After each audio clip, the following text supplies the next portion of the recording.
So today, we're going to unbox all my parcels.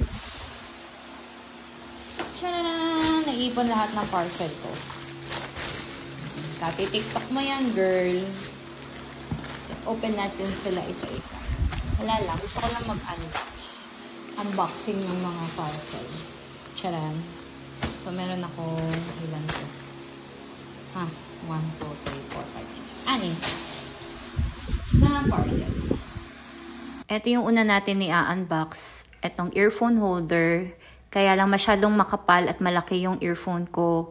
Hindi siya ganun ka-fit. At medyo, ayan, umumbok siya.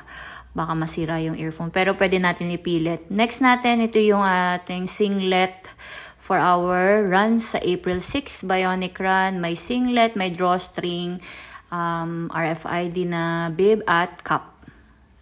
Next natin ay itong aking daily vitamins. Next,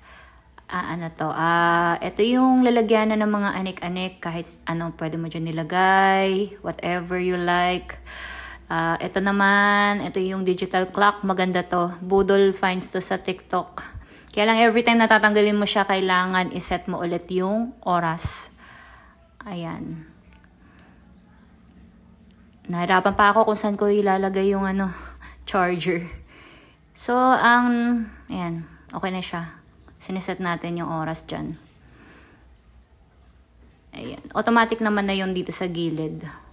So, next naman ay itong pinakamalaki. Lalagyan to ng watches.